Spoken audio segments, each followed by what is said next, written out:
Your relationship failed because you thought it was perfect. So many of us forget the natural life cycles of dating.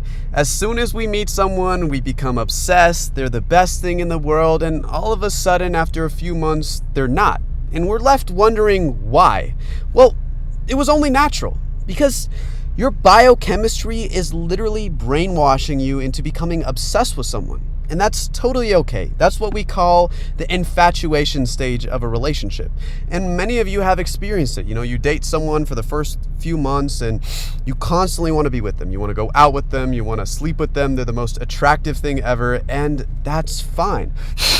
But the issue with that is that it doesn't last. And that if you just use that as the fuel for your relationship, if it's just sex and physicality and intensity of emotion, then by the time that you inevitably get past that stage, then you're left with nothing else. And this is how it was in my last relationship. We had the hots for each other. We were super attracted to each other. We had great sex. We had great initial chemistry. But as time went on, that began to slowly dissipate. And the sex was still good, but that was the sole basis for how we related. We'd just go over and sleep at her place and stay the evenings, and then I would leave, and it ultimately left me feeling very empty because I wasn't really getting to know this person. And that is why it's crucial to use these stages as a means of building a strong foundation. And where people get it twisted is they think this is an excuse not to have fun. No, I kind of think about it as like surfing, right? There's a huge wave of emotion and physical and sexual energy coming towards you and this person, and you hop on your surfboard and you ride it. But eventually that wave dissipates and you have to come for the next wave and the next wave, and it changes over time. So it's okay to enjoy these things, because people are going to give you advice where they're like, oh man, you shouldn't actually, indulge in this stage of a relationship. You're obsessed. It's wrong to be all over each other. That's bad. That's not sustainable. I say, fuck that. Enjoy this cycle, because if you're really committed to this person, then you're only going to experience that one time. And it's okay. It's a great way to get to know each other fast. But you have to also take a breath. And when you're going on these dates, when you're speaking to these people, when you're hanging out with someone that you're, beginning to date, you have to ask them questions about their life. You have to get to know them. You have to go out and put effort into getting to know them, because that effort is actually what will create the longevity of a relationship and differentiate that between just a hookup and something that you actually build your life around. And you're not under an obligation to have that figured out right away. But if you're sleeping with someone, if you're caring about them, if you're going on a date, if you're actually seeing them, then it's worth experimenting and giving it a chance to grow into something prettier. In my last relationship, the relationship before that, I actually did have this problem for a while, because we dated for about 6 months and I just didn't find her that interesting. And so I ultimately ended up breaking up with her. But if I had actually used that figuring out stage to get to know her more and actually, go and do things more instead of just having sex all the time, well, I would have probably figured that out a little bit sooner. And in doing this, you begin to actually learn about what your partner wants. Okay, I'm going to put in effort and spend time with her or him, and this is what they're like. And that begins to teach you whether or not you have a compatibility. And this is why I actually think it's really great if you're able to date your friends. And this is not something that I've really done generally, but the difference between a friendship and dating is that a friendship, you work out a lot of the kinks that you have in a relationship. And so that's an important reminder to say that you can treat your partner like a friend sometimes. It doesn't always have to be about sex or something insanely romantic. It can be something fun. It can be just getting to know them.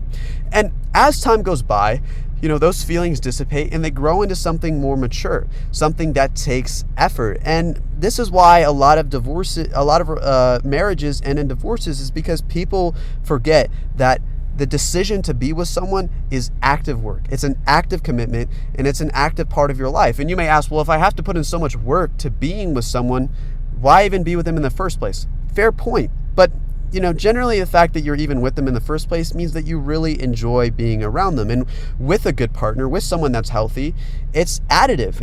It teaches you about yourself. You get to have fun. You get to have a partner in crime where you do stuff together and you get to speak with them, and it can really facilitate a lot of your emotional development. But This idea that you're just going to ride these waves of emotion forever is completely wrong. And that is why a lot of relationships don't turn into anything significant. And so that's why it's important to lay a strong foundation. And people who don't do this are also more likely to cheat on their partners or to think about other people because they're seeking after this initial just firebomb of emotion, which is intoxicating. But simultaneously, that is what makes it like a drug, and that is what makes it dangerous, because if that stage is all you've ever experienced in relationships, then you're just jumping from one person to another and just constantly searching after this like intensity, this quick fix, this quick high. And you can do that for a while, but ultimately that will leave you feeling empty. And so it's like a meal, right? It's like a quick like piece of chocolate versus a full course of food. That quick dessert is going to taste better up front, but that full course of meal is what leaves you satisfied. It's complex, it's interesting, it's beautiful. And to actually be able to experience the full range and beauty of a relationship, you have to be able to leave the dessert on the table sometimes and be able to walk through these stages that can be difficult. And that's another fact. People think, oh yeah, I'm dating this person, so our relationship is never going to struggle. It's never going to come under tension, or when it does, it's like, why is this not working? I thought it wasn't like this. It never was like this before. It's like, dude, that sex, that sex appeal, that chemistry often is like a band-aid for solving problems in the relationship. Because if you just have an argument and you just sleep together, well, all of a sudden it's like, shit's all right. Shit's all right, because that felt really good. And so when that intensity of physicality, takes a little bit of a dip, which all relationships, will, and it changes. It's like apples to oranges. Not saying it's bad, it's just different.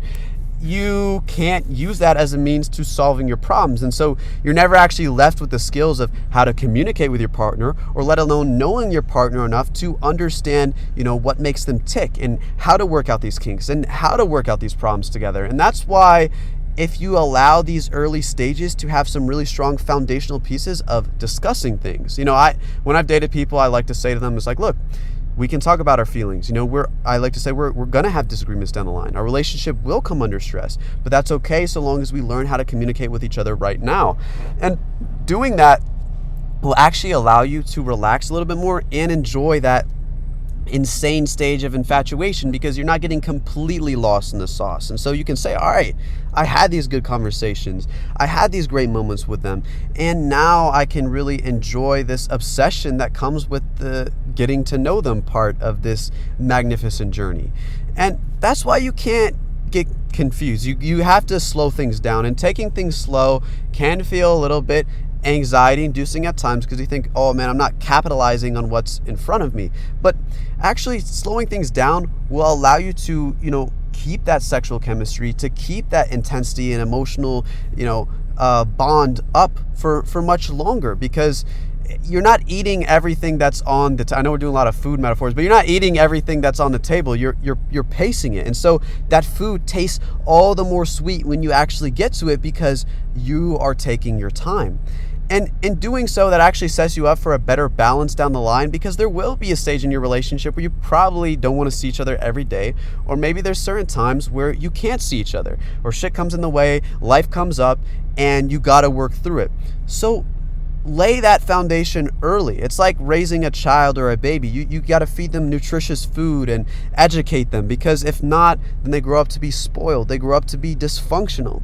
So treat your relationships the same, and have some humility that your life is not perfect, because all of these emotions, they're like a drug that convinces you that everything is going to work out, that everything is fine and shit's going to be sweet.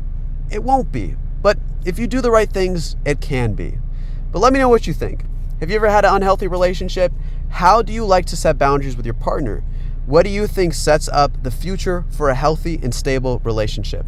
Let me know in the comments below, and let's talk about it. Peace.